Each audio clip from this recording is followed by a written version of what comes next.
Quand je parle de la croix, j'aimerais qu'il soit bien clair que je ne vais pas parler d'un bout de métal ou de bois que les gens portent autour du cou ou accrochent au mur des églises.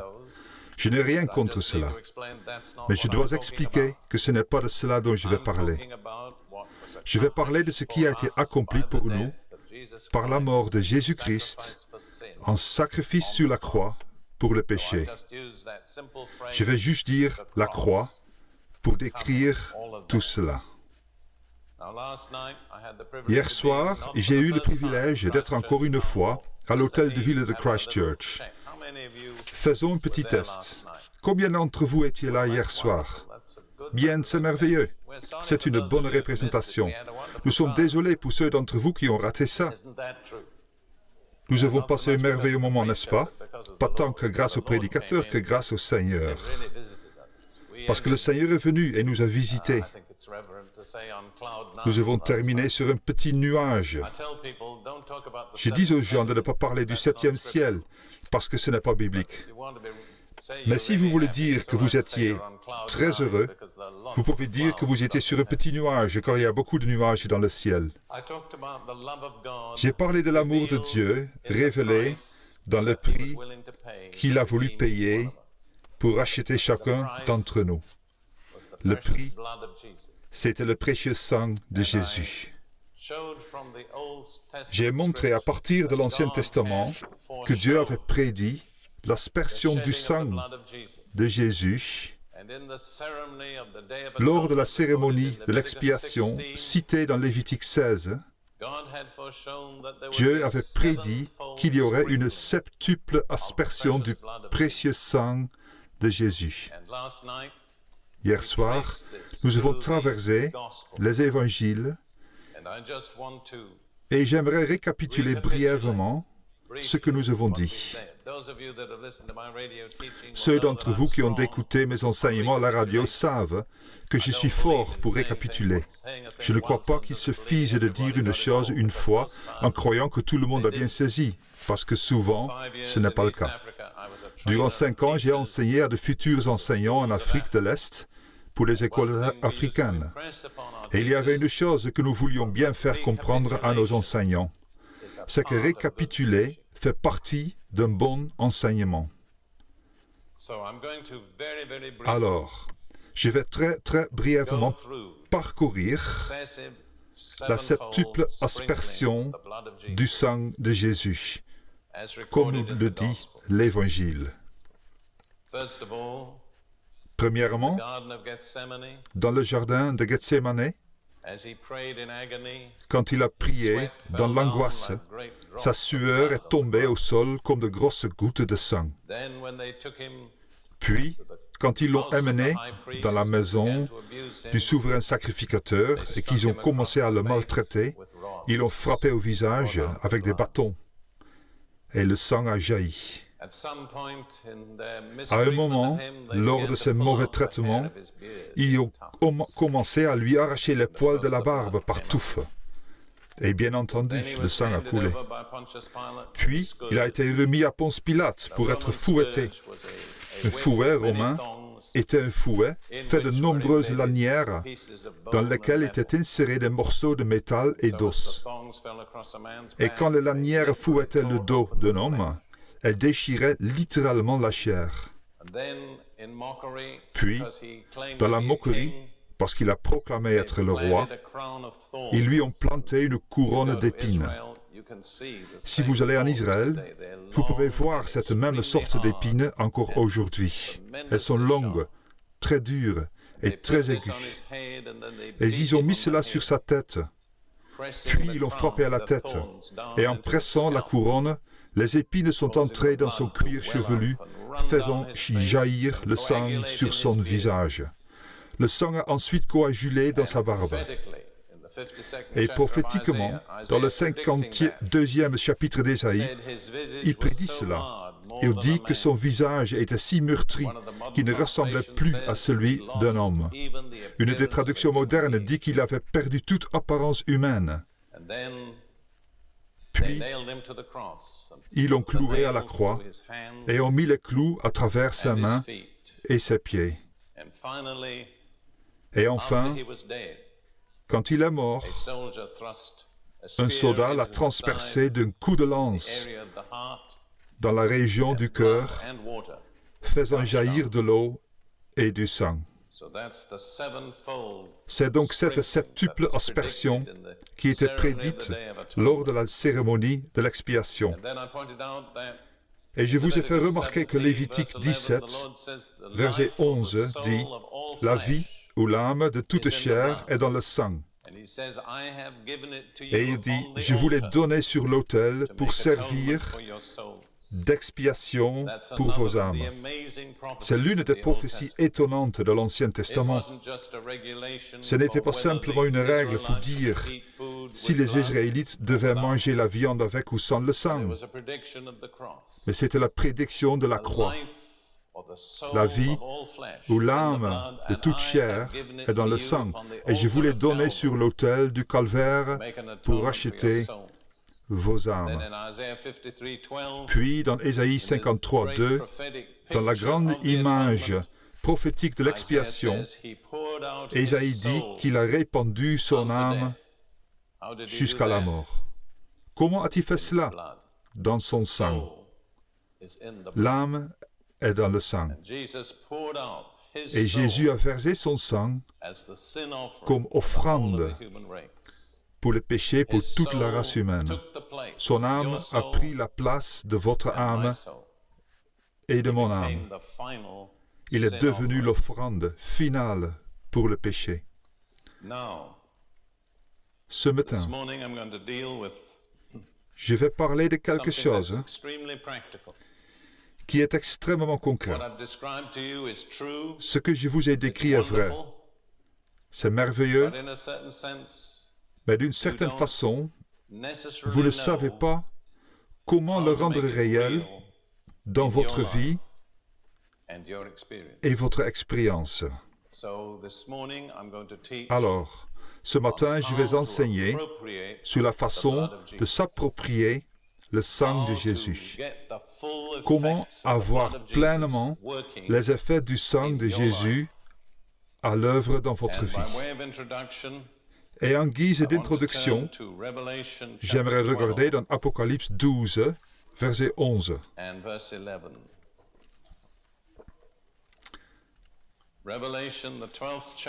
Apocalypse chapitre 12, verset 11. Cela parle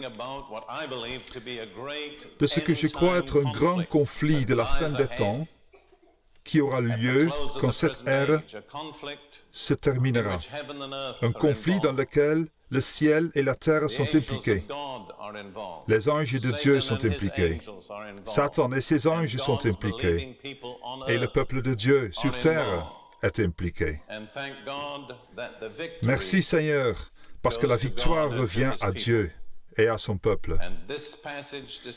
Et ce passage décrit comment le peuple de Dieu sur terre, le peuple croyant de Dieu, joue son rôle dans l'obtention de la victoire. C'est une affirmation faite par les anges, mais elle parle des croyants sur terre. Il est dit, nous sommes dans Apocalypse 12, 11, ils l'ont vaincu. Qui est ce « ils » ? Ce sont ceux qui, comme vous et moi, croient en Jésus-Christ. Que représente le L apostrophe, Satan, c'est exact. C'est très important, vous voyez. Cela montre clairement qu'il peut y avoir un conflit direct entre nous et Satan. Il n'y a personne d'autre entre. Ils l'ont vaincu. Il nous est ensuite dit comment ils l'ont vaincu. Par le sang de l'agneau et par la parole de leur témoignage. Et il est dit le genre de personnes que c'était. Ils n'ont pas aimé leur vie jusqu'à craindre la mort. Pour le dire en un mot, ils étaient totalement engagés. Et c'est le seul type de chrétien qui effraie Satan.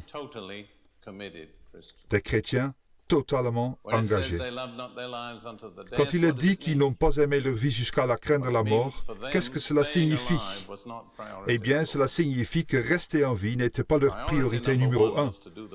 La priorité numéro un était de faire la volonté de Dieu, qu'ils restent en vie ou pas. Rester en vie n'était pas la chose la plus importante pour eux.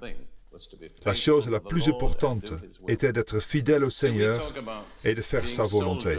Vous voyez, nous parlons d'être des soldats dans l'armée du Seigneur. Mais je crois que beaucoup d'entre nous ont une idée plutôt sentimentale de ce qu'est un soldat. J'ai été, pas par choix, soldat dans l'armée britannique durant la Seconde Guerre mondiale durant 5 ans et demi. Et permettez-moi de vous dire une chose. Je n'étais pas engagé, j'étais conscrit. Mais quand je me suis retrouvé dans cette situation, je n'ai pas reçu de certificat du commandement pour me dire que je ne mourrais pas.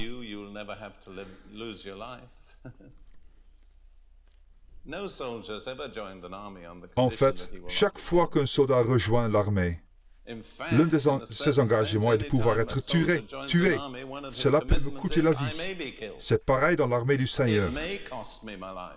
Vous n'avez pas de garantie que vous n'y laisserez pas votre vie.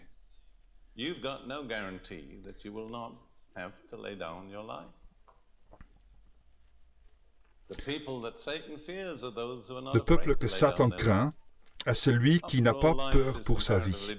Après tout, la vie est comparativement brève. Elle ne va pas durer éternellement et elle n'est pas parsemée de roses, n'est-ce pas? Ce serait de la folie de manquer la gloire éternelle au nom de quelques années en plus sur terre. Vous voyez, je crois que c'est notre propre intérêt d'avoir un sens des valeurs, de voir ce qui est le plus important.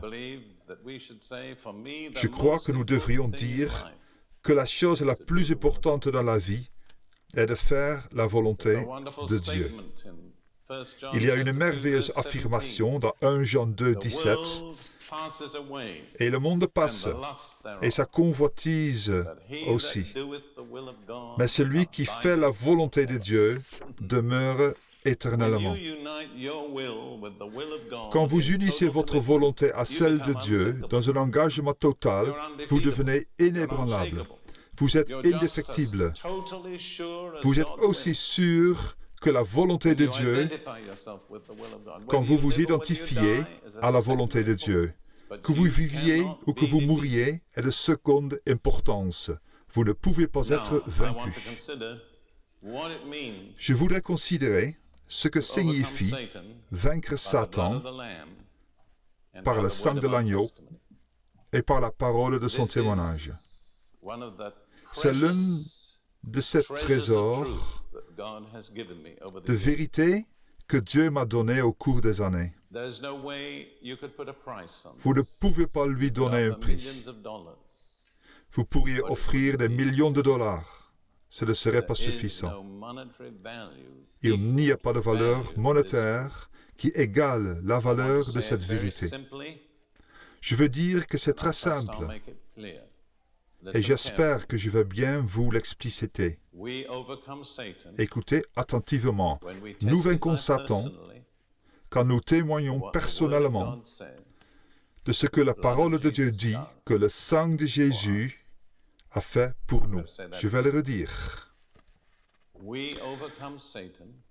Nous vaincons Satan quand nous témoignons personnellement de ce que la parole de Dieu dit que le sang de Jésus a fait pour nous. Plutôt que de simplement essayer de vous en souvenir, je vais vous demander de le dire après moi, d'accord? Pour le fixer dans votre esprit, n'essayez pas de le dire avec moi, je vais le dire phrase par phrase, vous le direz après, d'accord? Vous êtes prêts? Nous vaincons Satan quand nous témoignons personnellement de ce que la parole de Dieu dit que le sang de Jésus a fait pour nous. Je vais maintenant vous montrer exactement comment faire cela. Mais j'aimerais prendre un exemple de l'Ancien Testament d'abord. Je vais prendre l'exemple des cérémonies de la Pâque citée dans le chapitre 12 d'Exode. Vous vous souvenez que lors de cette cérémonie, Dieu, à travers le sacrifice de l'agneau pascal, avait donné une protection totale pour tout le peuple d'Israël. Mais il devait faire certaines choses avec l'agneau et avec son sang pour assurer cette protection. Avant de regarder Exode 12, laissez-moi vous lire une phrase de 1 Corinthiens 5. Je vais juste lire la dernière partie du verset. Il est dit ceci. Car Christ, notre Pâque, a été immolé. Autrement dit, ce que Paul dit,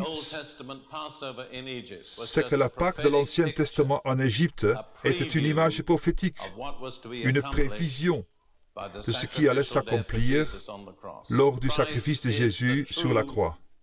Christ est le véritable Pâque.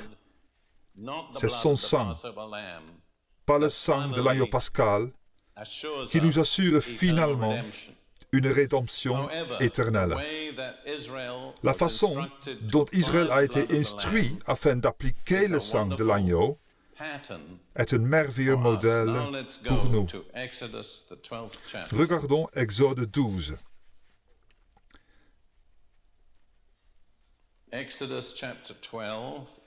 Exode 12.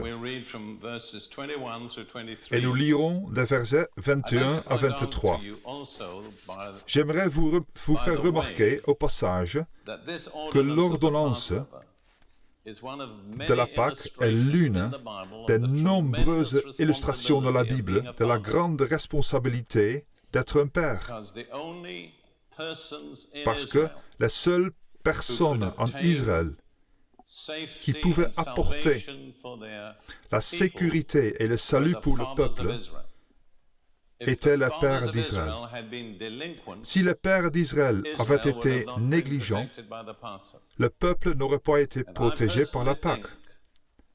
Et je crois qu'aujourd'hui, le plus grand problème social que nous devons affronter, ce sont les pères défaillants. J'ai souvent dit aux parents qui venaient pour un conseil qu'il n'y avait pas d'enfants délinquants, mais que des parents délinquants. Tous les problèmes auxquels nous sommes confrontés, l'avortement, la drogue, les familles brisées, ainsi que bien d'autres maux sociaux, si vous arrivez à remonter à la source, vous trouverez des parents défaillants. Je vous fais remarquer ici que si les pères avaient failli, Israël n'aurait pas été sauvé. Dieu n'avait pas de plan B. Le plan A était son plan. Et il dépendait des pères. Regardons Exode 12, 21. Moïse appela tous les anciens d'Israël et leur dit, « Allez prendre du bétail pour vos familles et immolez la Pâque. Vous prendrez ensuite un bouquet d'hysope, vous le tremperez dans le sang qui sera dans le bassin, et vous toucherez le linteau et les deux poteaux de la porte avec le sang qui sera dans le bassin. Nul de vous ne sortira de sa maison jusqu'au matin. Quand l'Éternel passera pour frapper l'Égypte, et verra le sang sur le linteau et sur les deux poteaux, l'Éternel passera par-dessus la porte, et il ne permettra pas aux destructeurs d'entrer dans vos maisons pour frapper. C'est pour cela que cela s'appelle la Pâque, parce que l'Éternel a dit qu'il passerait au-dessus de la porte qui était protégée par le sang de l'agneau. Considérons maintenant ce qu'il devait faire. À un moment donné, chaque père devait choisir un agneau d'une taille appropriée à sa famille, et puis il devait sacrifier l'agneau et récupérer le sang dans une bassine. Son sang était très précieux. pas une goutte ne devait tomber à terre. L'agneau a été sacrifié, le sang était dans une bassine, c'était le moyen de protection. Mais dans une bassine, il ne protégeait personne. On leur a demandé de transférer le sang de la bassine aux portes de leur maison et de l'étaler ou d'en asperger le linteau et les poteaux, mais jamais le seuil. Personne ne devait marcher dans le sang. Toute la destinée d'Israël dépendait du fait de faire passer le sang de la bassine à la porte. Comment devait-il faire? C'est très simple. Dieu avait dit de prendre une petite branche d'hysope. L'hysope est une sorte de mauvaise herbe qui pousse partout au Moyen-Orient. Ramassez cette branche d'hysope, trempez-la dans la bassine et aspergez le sang sur la porte avec l'hysope. Ainsi, l'hysope qui était une chose très humble et en un sens une chose peu importante, est néanmoins devenue essentielle pour le salut d'Israël. Dieu demande encore une chose. Il dit, quand le sang a été aspergé sur la porte, vous devez rester dans votre maison. Ne sortez pas parce qu'une fois dehors, le sang ne vous protégera plus. Gardez votre doigt sur Exode 12 si vous y êtes et regardons à 1 Pierre un instant. 1 Pierre 1, versets 1 et 2. Ce sont les salutations de Pierre. Pierre, apôtre de Jésus-Christ, à ceux qui sont étrangers et dispersés dans le Pont, la Galatie, la Cappadoce, l'Asie et la Bithynie. Voici maintenant comment il est décrit. Et qui sont élus selon la préscience de Dieu le Père, par la sanctification de l'Esprit, afin qu'ils deviennent obéissants et qu'ils participent à l'aspersion du sang de Jésus-Christ. Remarquez ce qui vient avant l'aspersion, l'obéissance. Le sang n'est pas répandu sur les désobéissants. Il n'avait aucune utilité pour celui qui aurait désobéi et qui serait sorti de sa maison. Alors, souvenez-vous également qu'il y a une parfaite protection dans le sang, mais que ce n'est que pour ceux qui obéissent. Revenons à la cérémonie de la Pâque. Le sang était dans la bassine. Il devait être transféré à la maison. Il cueillait une petite branche d'hysope, la trempait dans le sang et ensuite en aspergeait la porte. Ils étaient sauvés. Paul dit que Christ, notre Pâque, a été immolé. Autrement dit, Christ a été sacrifié il y a 19 siècles. Pour utiliser les termes de l'analogie, le sang est dans la bassine. Mais le sang dans la bassine ne protège personne. Nous sommes dans la même situation qu'Israël. Nous devons appliquer le sang de la bassine à l'endroit où nous vivons. Ainsi, nous sommes protégés, pourvu que nous soyons obéissants. La question est donc de savoir comment mettre le sang de la bassine, le sang de Jésus, à l'endroit où nous habitons. Revenons à Apocalypse 12, 11. Ils l'ont vaincu par le sang de l'agneau et par la parole de leur témoignage. Vous vous souvenez de ce qu'on a dit? Nous vainquons Satan quand nous témoignons personnellement de ce que la parole de Dieu dit, que le sang de Jésus a fait pour nous. Qu'est-ce que fait passer le sang de la bassine à là où nous vivons? Notre témoignage, exactement. Le témoignage est une chose très simple. C'est simplement dire quelques mots selon les Écritures. C'est comme la petite branche d'hysope, mais cela nous sauve. C'est notre protection. Je ne saurais trop insister pour vous ici l'importance de votre témoignage. Il y a un autre verset que nous pourrions prendre dans cet esprit, Hébreux 3, 1. C'est pourquoi, frères saints, qui avaient part à la vocation céleste, considérez l'apôtre et le souverain sacrificateur de la foi que nous professons Jésus. L'auteur des Hébreux appelle Jésus le souverain sacrificateur de notre foi, de notre confession. Vous savez de quelle confession il s'agit? La confession signifie littéralement dire la même chose que. Ainsi, pour nous, croyants de la Bible et de Jésus-Christ, la confession signifie que nous disons de notre bouche la même chose que ce que Dieu dit dans sa parole. Nous faisons en sorte que les paroles de notre bouche soient en accord avec la parole de Dieu. Et Jésus est le souverain sacrificateur de notre confession. Frères et sœurs, pas de confession, pas de souverain sacrificateur. Il ne peut plaider pour nous que quand nous faisons la bonne confession. Que vous l'appeliez témoignage ou confession, cela est absolument indispensable pour recevoir le salut de Dieu. Jésus dit que par nos paroles, nous serons justifiés et par nos paroles, nous serons condamnés. Vous scellez votre destinée par vos paroles. Jacques dit que la langue est le petit gouvernail d'un bateau.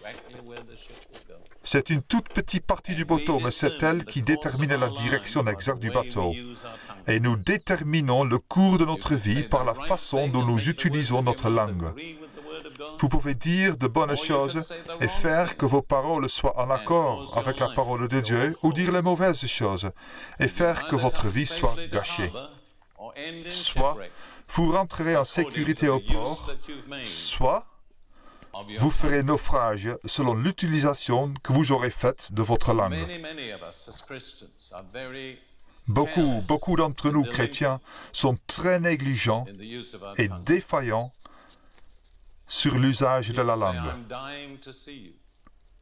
Les gens disent « Je meurs d'envie de te voir ». Ne dis jamais cela. Les Français disent « Je suis mort de rire ». Ne dis pas cela. Ce n'est pas un sujet de plaisanterie. Je peux comprendre que vous voulez rire, mais ne dites jamais rien sur vous-même que vous ne voudriez pas que Jésus fasse. Ne vous sous-estimez pas, parce que Dieu pense que vous êtes précieux. Il a investi le sang de Jésus en vous. Quand vous vous rabaissez et que vous vous critiquez, que faites-vous? Vous critiquez l'œuvre de Dieu. Parce que la Bible dit que nous sommes son ouvrage.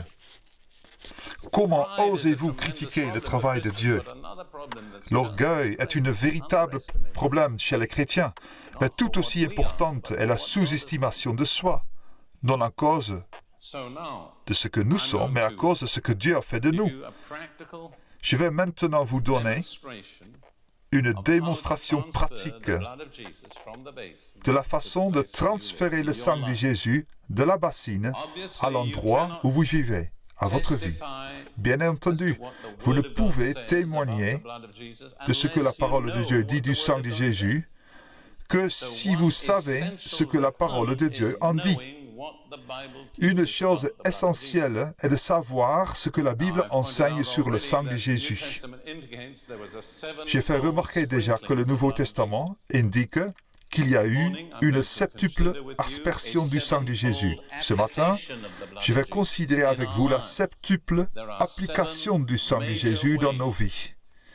Il y a 7 façons principales dans le Nouveau Testament qui révèlent ce que le sang de Jésus fait pour nous. La première, c'est la rédemption. Nous allons voir une série de passages. Éphésiens 1, 7. Éphésiens 1, 7. En lui, Jésus, nous avons la rédemption par son sang. La rédemption signifie être racheté. Nous étions dans la main du diable. Jésus nous a rachetés par son sang.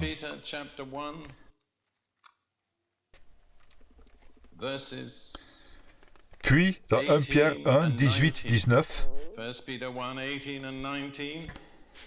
knowing that you were not redeemed with corruptible or perishable things like silver or gold from your aimless conduct received by tradition from your Sachant fathers, que ce n'est pas par des choses périssables, par de l'argent ou de l'or, que vous avez été rachetés de la vaine manière de vivre que vous aviez hérité de vos pères, mais par le sang précieux de Christ, comme d'un agneau sans défaut et sans tache. Et remarquez le mot agneau encore une fois, qui nous ramène à la Pâque, l'agneau pascal. Jésus était sans tache. Il était sans péché originel. Il était sans péché personnel. Et nous avons été rachetés par son sang. Maintenant, dans ce contexte, j'aimerais également me tourner vers le psaume 107, verset 2. Psaume 107, 2. Qu'ainsi disent les rachetés de l'Éternel, ceux qu'il a délivrés de la main de l'ennemi. Qui est l'ennemi? Satan, exact. Mais si vous êtes rachetés, que devez-vous faire? Nous devons le dire. Si nous ne le disons pas, il n'y a pas de rédemption, vous comprenez? C'est votre confession, c'est votre témoignage qui fait cela fonctionne pour vous. Sinon, le sang reste dans la bassine. Pensons à ce que nous pouvons dire. Je vais vous donner un petit exemple. Ce n'est pas la seule façon de le dire, mais mon témoignage personnel, c'est qu'à travers le sang de Jésus, j'ai été racheté des mains du diable. Frères et sœurs, je n'ai aucun doute sur l'endroit où j'étais quand Jésus m'a rencontré. J'étais entre les mains du diable. Je n'ai aucun doute là-dessus. Mais je n'y suis plus, parce que j'ai été racheté par le sang de Jésus-Christ de la main du diable. Maintenant, j'aimerais vous inviter à avoir la bénédiction de dire cela avec moi.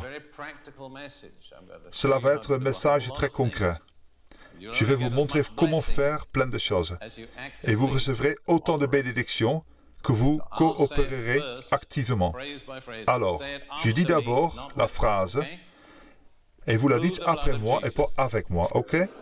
À travers le sang de Jésus, j'ai été racheté des mains du diable. C'était bien. Maintenant, voyons si nous pouvons le dire ensemble, ok? À travers le sang de Jésus, j'ai été racheté des mains du diable. Maintenant, c'est merveilleux. Vous me regardez si intelligent, mais c'est très important de le dire à quelqu'un d'autre.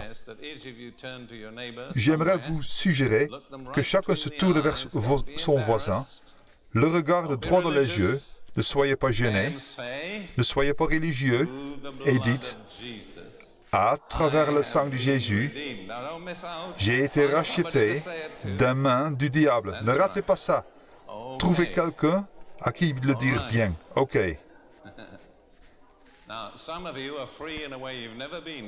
Certains d'entre vous sont libres d'une façon qu'ils n'avaient jamais connue avant cela. Quelque chose s'est passé.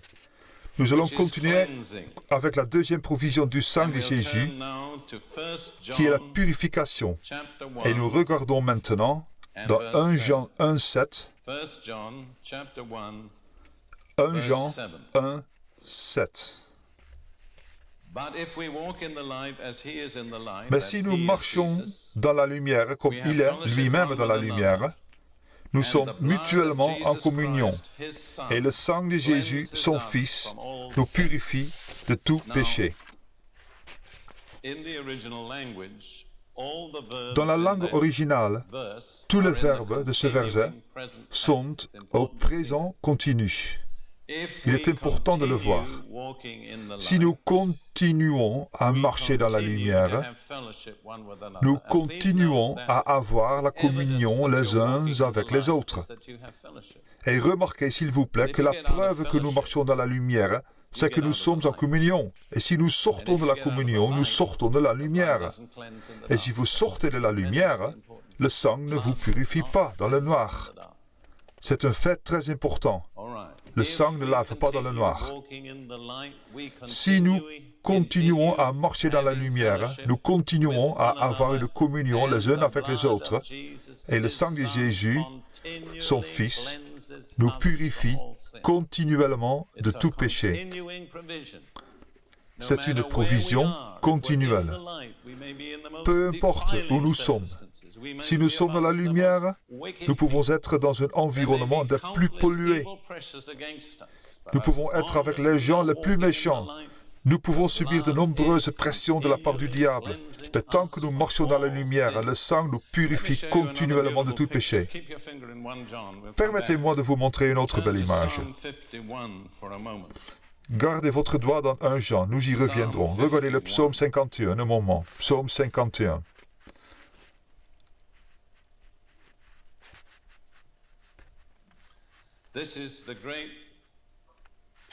C'est le grand psaume de pénitence de David, après qu'il ait été convaincu de ces 2 terribles péchés, l'adultère et le meurtre. Il s'est tourné vers Dieu avec des pleurs de repentance et en implorant la miséricorde. Nous ne pouvons pas le lire entièrement, mais regardez ce qu'il dit au verset 7. Purifie-moi avec l'hysope et je serai pur. Lave-moi et je serai plus blanc que la neige. Vous remarquez l'usage du mot hysope? Qu'avait-il en tête? La Pâque. À quoi cela fait-il penser? Au sang, exact. Purifie-moi avec l'hysope et je serai pur. Lave-moi et je serai plus blanc que la neige. Quel privilège de savoir où aller quand nous sommes coupables. Je suppose que chacun d'entre nous ici a ce privilège. Frères et sœurs, arrêtez-vous un instant et songez aux milliards de personnes qui sont coupables et ne savent pas où aller. Pouvez-vous imaginer ce que c'est que d'avoir une conscience coupable, d'être tourmenté par la réalité du péché et ne pas savoir où aller pour trouver le pardon et la paix? C'est la condition de la moitié de l'humanité aujourd'hui. Qu'allons-nous dire? Nous allons revenir à 1 Jean 1,7 et je vais vous donner un petit modèle. Je n'ai pas préparé tout cela à l'avance, c'est plus ou moins improvisé. Je l'ai déjà fait plusieurs fois auparavant, mais laissez-moi vous le dire ainsi. Quand je marche dans la lumière, le sang de Jésus me purifie maintenant et continuellement de tout péché.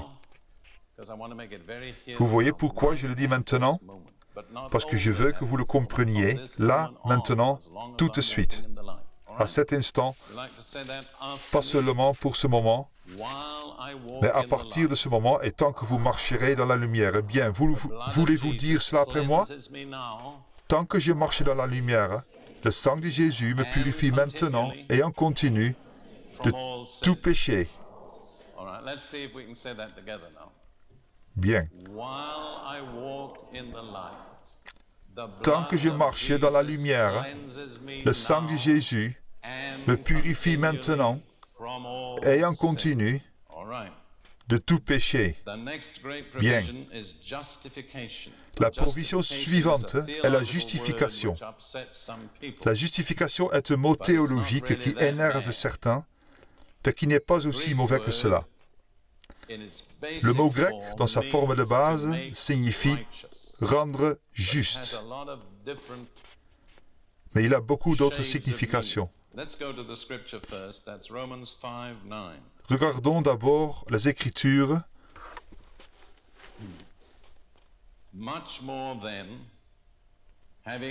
Dans Romains 5, 9, à plus forte raison donc, maintenant que nous sommes justifiés par son sang, le sang de Jésus, serons-nous sauvés par lui de la colère.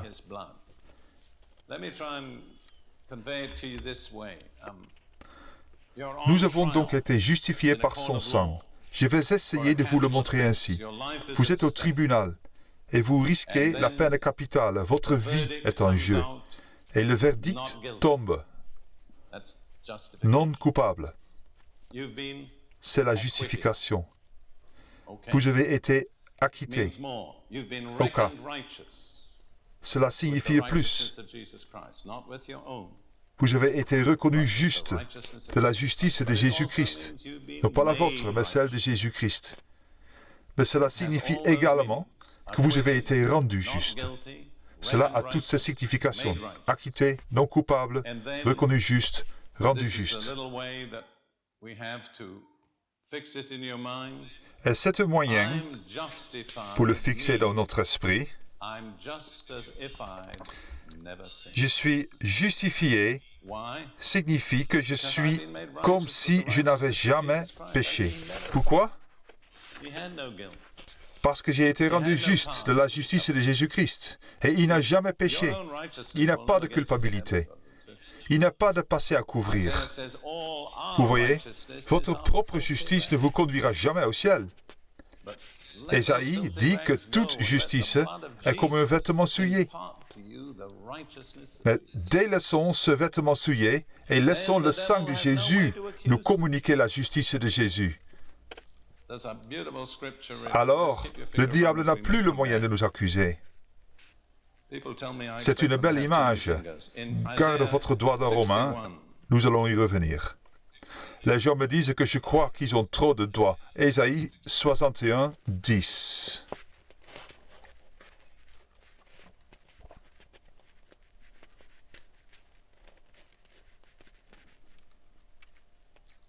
Isaiah 61, verse 10.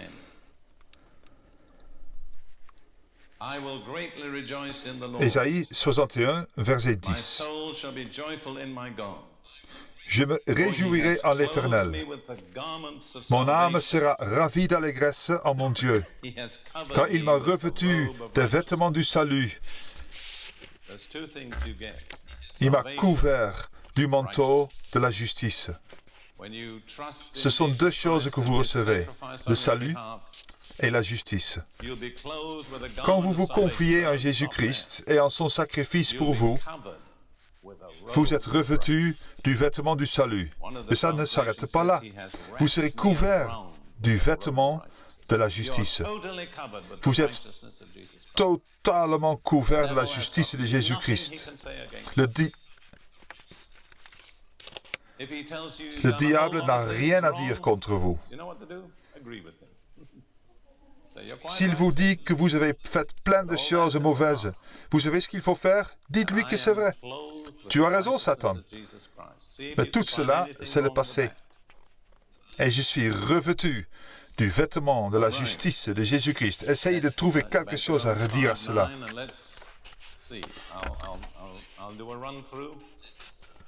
Revenons à Romains 5, 9. Je vais le lire et ensuite nous allons voir où cela nous amène. Écoutez-moi attentivement. À travers le sang de Jésus, il ne faut pas le dire encore, je vais le dire d'abord. À travers le sang de Jésus, je suis justifié, acquitté, non coupable, reconnu, juste, rendu juste, comme si je n'avais jamais péché. D'accord? N'essayez pas de le dire avec moi la première fois, dites-le après moi.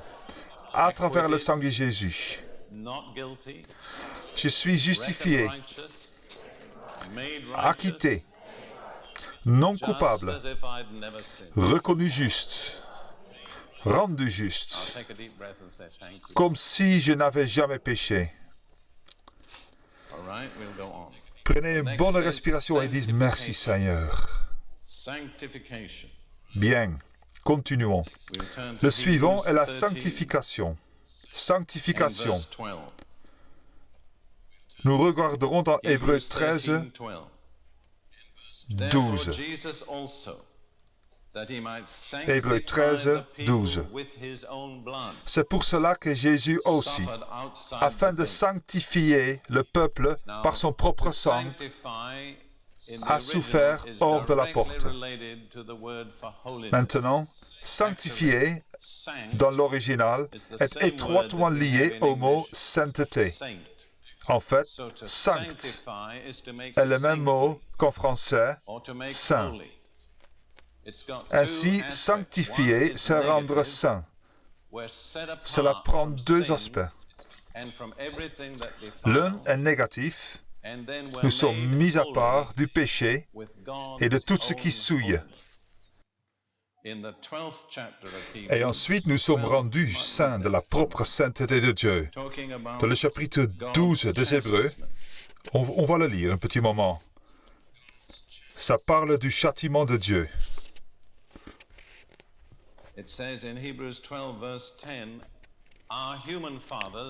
Il est dit dans Hébreux 12, 10, « Nos pères dans la chair nous châtiaient pour peu de jours, comme ils le trouvaient bon. Mais Dieu nous châtie d'une autre façon. » Hébreux 12, 10, « Pour eux, les pères dans la chair nous ont châtis pour peu de jours, comme ils le trouvaient bon. Mais Dieu nous châtie pour notre bien, afin que nous participions à sa sainteté. » Remarquez qu'il ne s'agit pas de notre sainteté, ni de notre justice, mais de sa sainteté. Comment partageons-nous sa sainteté? À travers le sang de Jésus. Ainsi, Jésus a souffert hors de la porte afin de sanctifier le peuple par son propre sang. Laissez-moi essayer de vous montrer comment on applique cette opération du sang. À travers le sang de Jésus, je suis sanctifié, séparé du péché, mis à part pour Dieu, rendu saint de la sainteté de Dieu. Je ne suis pas sûr que je puisse m'en souvenir, mais je vais essayer. Cette fois-ci, vous me suivez. À travers le sang de Jésus, je suis sanctifié, rendu saint, mis à part pour Dieu, séparé du péché, rendu saint avec la sainteté de Dieu. Comprenez bien que vous pouvez changer un peu les mots du moment que vous gardez les faits. C'est ce qui importe, n'est-ce pas? Maintenant, ce que nous devons faire à chaque fois, c'est tremper l'hysope dans la bassine et l'asperger sur nous. Vous comprenez? Nous allons maintenant continuer. Nous avons jusqu'ici parlé de la rédemption, de la purification, de la justification et de la sanctification. Maintenant, nous allons revenir à la vie. J'ai entendu un jour un prédicateur dire que toutes les provisions du sang de Jésus n'étaient que négatives. Elles ne faisaient que nous sauver de quelque chose. Je pense que c'est une affirmation très dangereuse et je ne peux pas imaginer quelque chose de plus positif que la vie. Regardons dans Lévitique 17, 11, qui est le passage qui est cité plus tôt, Lévitique 17, 11. Car l'âme de la chair est dans le sang. Je vous l'ai donné sur l'autel afin qu'il servît d'expiation pour vos âmes. Et c'est le sang qui fait expiation pour l'âme. C'est le sang de Jésus qui rachète notre âme. Ainsi, la vie de Dieu est dans le sang de Jésus, la vie même de Dieu, la vie du Créateur. Notre esprit humain n'a pas les moyens de calculer le potentiel de cette affirmation, parce que le Créateur est infiniment plus grand que tout ce qu'il a créé. L'univers entier créé est juste un claquement de ses doigts. Vous voyez, si nous pouvions saisir ce qui est dans le sang de Jésus, j'ai dit qu'il y a plus de puissance dans une goutte du sang de Jésus que dans tout le royaume de Satan. Parce que nous avons la vie éternelle, incommensurable, non créée de Dieu lui-même. Une vie qui existait bien avant que toute autre chose soit créée dans le sang de Jésus. En gardant cela en tête, regardons Jean 6. Jean 6, et nous allons lire du verset 53 à 57. John 6, beginning at verse 53. Then Jesus Jean said to 6, them, Most 53. assuredly, I say to you, Jésus leur dit, en vérité, je vous le dis. Il y a deux niveaux d'emphase dans l'enseignement de Jésus. Si vous avez l'ancienne version autorisée, parfois il est dit en vérité, et parfois en vérité, en vérité. En vérité signifie que c'est important. En vérité signifie que c'est très important. Dans ma traduction, ils disent assurément, assurément. C'est donc l'une des affirmations très importantes. Je pense que je vais revenir à en vérité, en vérité. Jésus le dit, en vérité, je vous le dis, si vous ne mangez la chair du Fils de l'homme, et si vous ne buvez son sang, vous n'avez point la vie en vous-même. Celui qui mange ma chair et qui boit mon sang a la vie éternelle. Et je le ressusciterai au dernier jour. Car ma chair est vraiment une nourriture, et mon sang est vraiment un breuvage. Celui qui mange ma chair et qui boit mon sang demeure en moi, et je demeure en lui. Comme le Père qui est vivant m'a envoyé, et que je vis par le Père, ainsi celui qui me mange vivra par moi. Je suis certain qu'il y a de différentes façons de l'appliquer, mais j'ai commencé mon ministère chrétien en 1946 dans une ville arabe appelée Ramallah, au nord de Jérusalem. Ce n'est plus un village, c'est une grande ville maintenant. À cette époque, ma première femme et les enfants avions pour la langue l'arabe à la maison. Il y a des choses qui rentrent en vous et des choses qui n'en ressortiront jamais. Quand je pense à la Sainte Seine, ou au repas du Seigneur, ou à l'Eucharistie, ou tout autre nom que vous lui donniez, je pense toujours à ce que les Arabes disent. Buvons le sang de Jésus. Ce n'était pas une manière super spirituelle de parler, c'était leur façon de parler de la communion. Il y a beaucoup de façons d'appliquer cela. Mais pour moi, quand je prends la communion, je mange la chair et je bois le sang. Cela peut sembler un obstacle pour un certain nombre de personnes. Mais comment puis-je vous aider? Certains d'entre nous ont appris que nous le faisions juste en souvenir. Ce n'est pas ce que Jésus dit. Il dit, vous mangez ma chair et vous buvez mon sang. Nous le faisons aussi en souvenir, bien sûr, mais ce n'est pas tout. Nous partageons en fait le corps et le sang du Seigneur Jésus-Christ. Il n'y a pas de raison pour que ça change. Il y a beaucoup d'avis sur la façon dont cela devient la chair et le sang. Les catholiques et les églises liturgiques croient que c'est par la consécration d'un prêtre. Franchement, ce n'est pas ce que je crois. Je crois que c'est par la foi. Quand je le reçois par la foi, en croyant de ce que Jésus dit dans sa parole, cela devient précisément ce qu'il dit que c'était. S'il vous plaît, ne vous querellons pas, car cela me convient. Regardons un instant 1 Corinthiens 10. Je crois que nous avons ici à la fois des baptistes et des frères. C'est probablement la divine providence.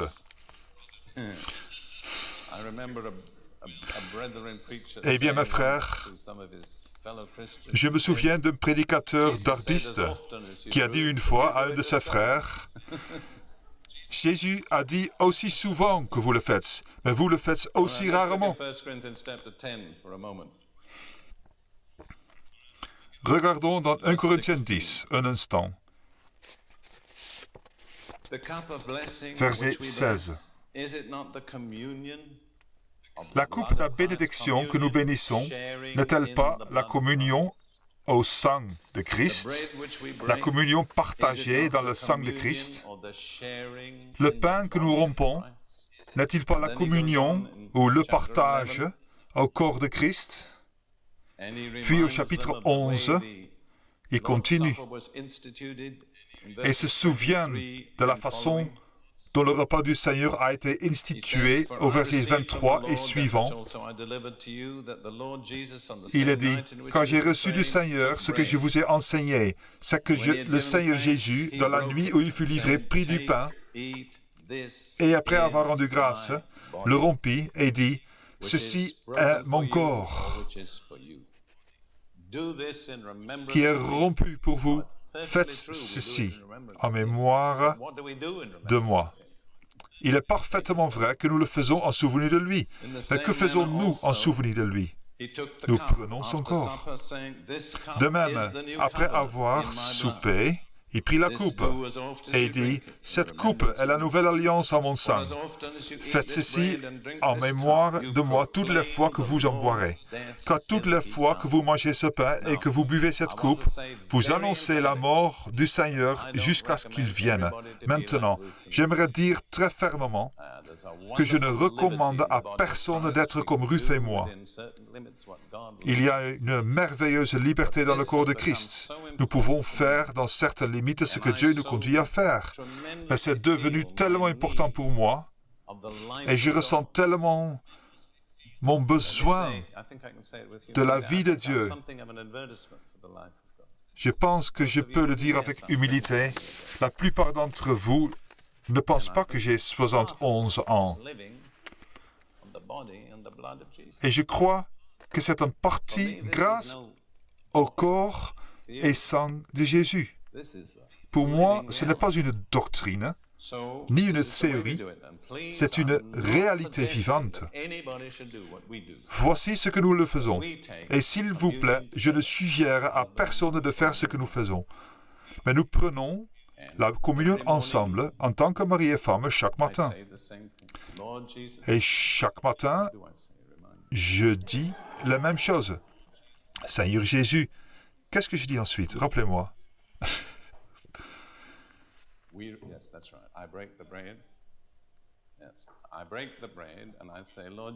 Oui, c'est cela. Je romps le pain et je dis, Seigneur Jésus, nous recevons ce pain comme ton corps, comme ta chair, et nous la mangeons. Puis nous partageons une petite coupe et je dis, Seigneur Jésus, nous recevons cette coupe comme ton sang. Et je dis,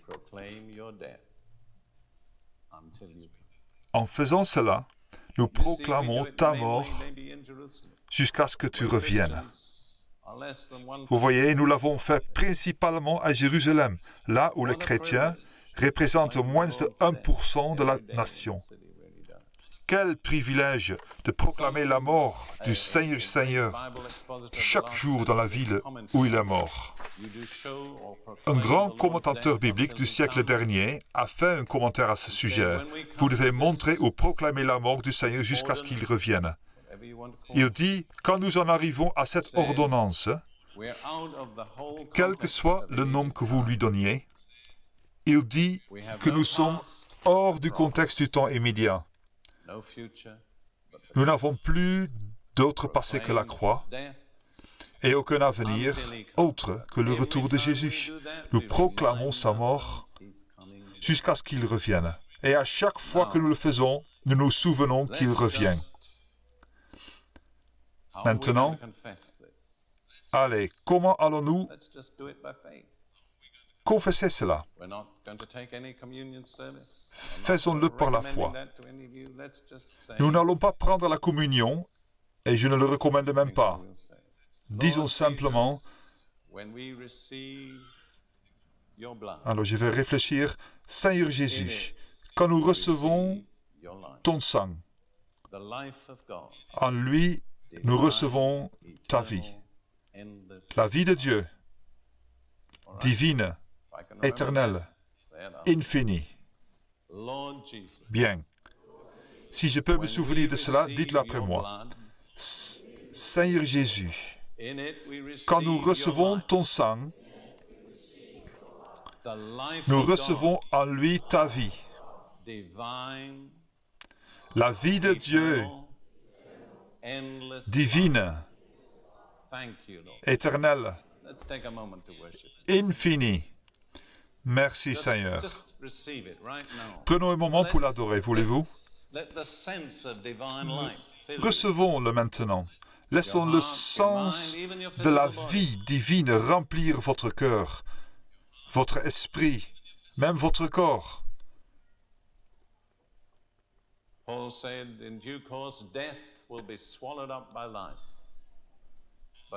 Paul dit que quand le temps sera venu, la mort sera engloutie par la vie. Je crois qu'il y a un processus de mort continue dans notre corps, la maladie, le déclin, etc., qui peut être englouti par la vie de Dieu jour après jour. Paul dit que lors même que notre homme extérieur se dégrade, notre homme intérieur est renouvelé jour après jour. Et il y a assez de vie dans l'homme intérieur pour garder l'homme extérieur jusqu'à ce que la tâche soit terminée. Amen. Nous aimerions parler de 2 effets supplémentaires du sang de Jésus. Le 6e est l'intercession. Nous regarderons dans Hébreux 12 et nous lirons les versets 22 à 24. Hébreux 12, 22. J'aimerais que vous notiez le ton. Cela commence par les mots « Nous nous sommes approchés ». Nous n'allons pas nous approcher dans l'esprit, ni dans la chair, mais dans l'esprit, nous nous sommes approchés. Nous nous sommes approchés de 8 choses citées ici. Nous nous sommes approchés de la montagne de Sion. Numéro 1. Numéro 2, de la cité du Dieu vivant, de la Jérusalem céleste. Non pas de la Jérusalem terrestre, mais de la Jérusalem céleste. Troisièmement, des myriades qui forment le cœur des anges. Et je préfère la traduction qui parle d'un déploiement festif. Je ne peux pas entrer dans la raison pour laquelle vous pouvez traduire des 2 façons, mais je crois que la NIV dit dans une compagnie innombrable d'anges, dans un déploiement festif. Ils ont mis leurs plus beaux habits pour nous. Voir un nombre incommensurable d'anges sous n'importe quelle apparence est merveilleux, mais imaginez un déploiement festif. Ruth et moi étions à Belfast il y a 3 ans et nous étions dans un petit groupe de leaders qui se rencontraient dans une maison. La présence de Dieu s'est manifestée parmi nous quand nous nous sommes humiliés devant le Seigneur et les uns devant les autres. Et durant environ 10 minutes, Ruth a vu un nombre incommensurable d'anges qui passaient et repassaient sans cesse. L'un d'entre eux est entré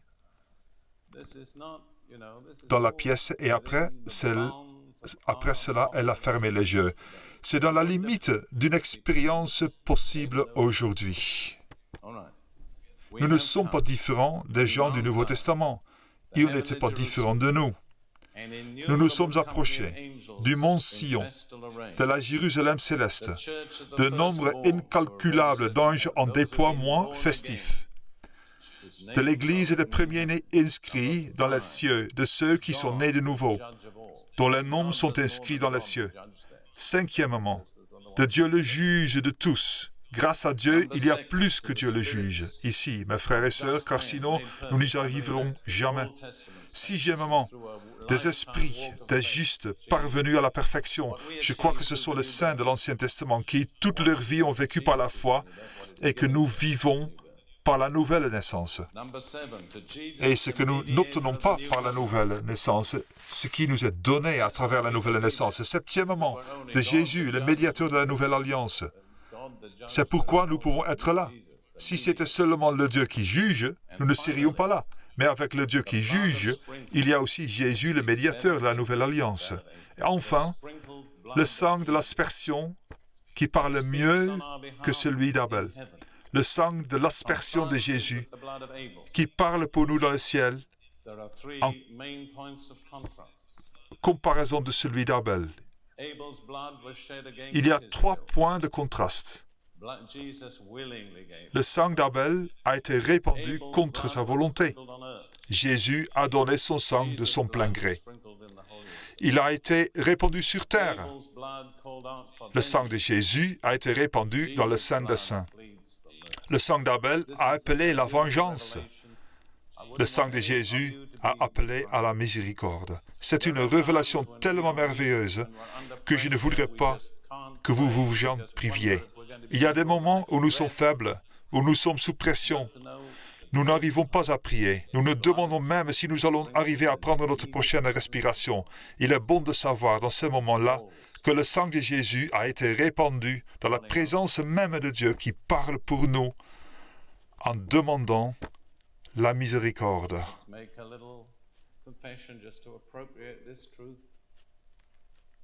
Faisons une petite confession pour nous approprier cette vérité.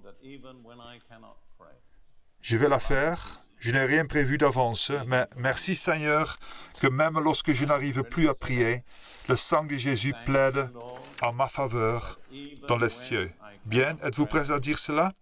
Merci Seigneur que même lorsque je n'arrive pas à prier, le sang... Il faudra le dire après moi, pas devant moi. On va le dire après. Merci Seigneur que même lorsque je n'arrive pas à prier, le sang de Jésus plaide en ma faveur dans les cieux. Disons-le encore une fois, nous n'en étions pas sûrs.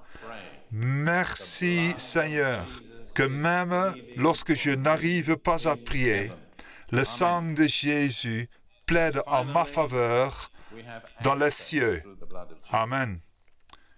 Et finalement, nous avons un accès à travers le sang de Jésus.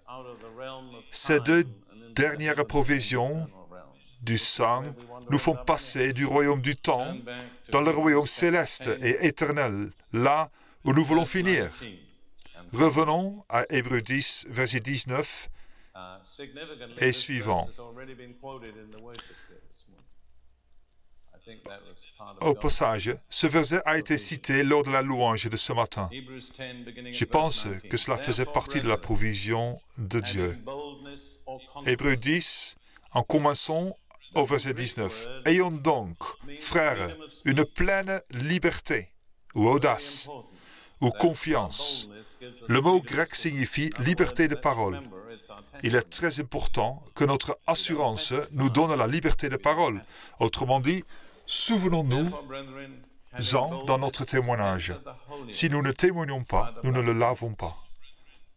Ayons donc, frères, une pleine liberté pour entrer dans les lieux saints par le sang de Jésus, par le chemin nouveau et vivant qui nous a consacrés à travers le voile, c'est-à-dire sa chair, et ayant un grand sacrificateur établi sur la maison de Dieu, approchons-nous du Saint des Saints avec un cœur vrai, en pleine assurance de foi, ayant le cœur par aspersion purifié d'une mauvaise conscience, et le corps lavé d'eau pure. Notez la parole suivante. Retenons la confession de notre espérance sans chanceler.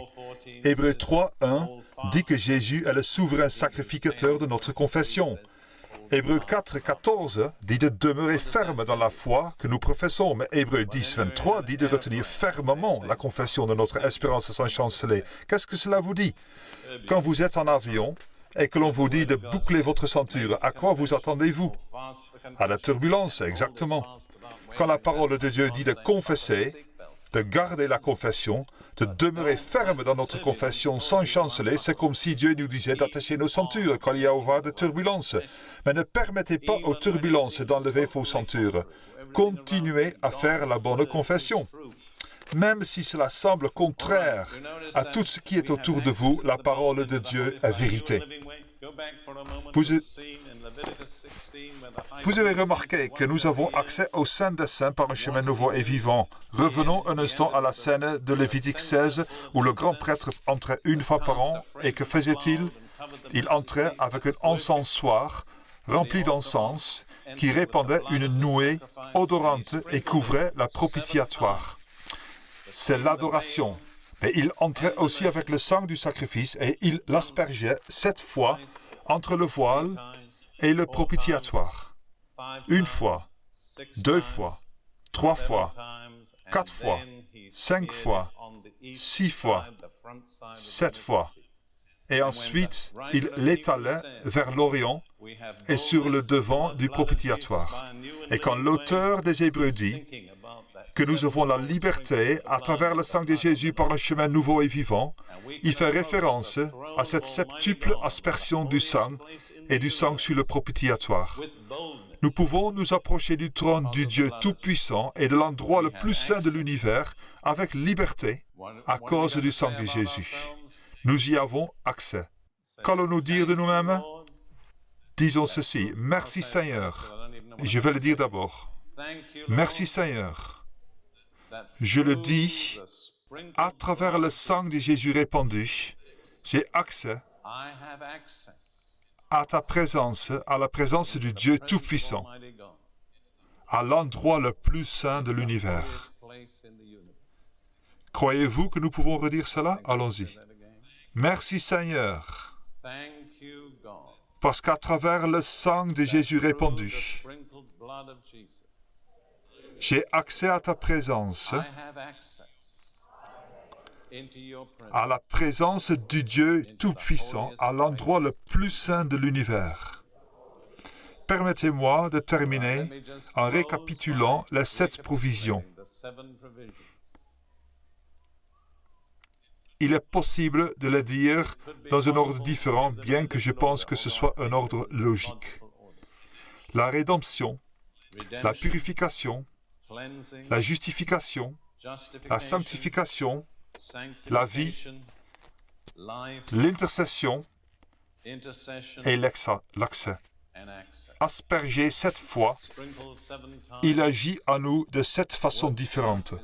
Mais souvenez-vous, nous vainquons Satan par le sang de l'agneau et par quoi?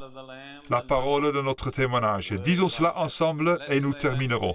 Mais n'oubliez pas d'ajouter que nous n'aimons pas notre vie jusqu'à craindre la mort. Bien. Vous êtes avec moi?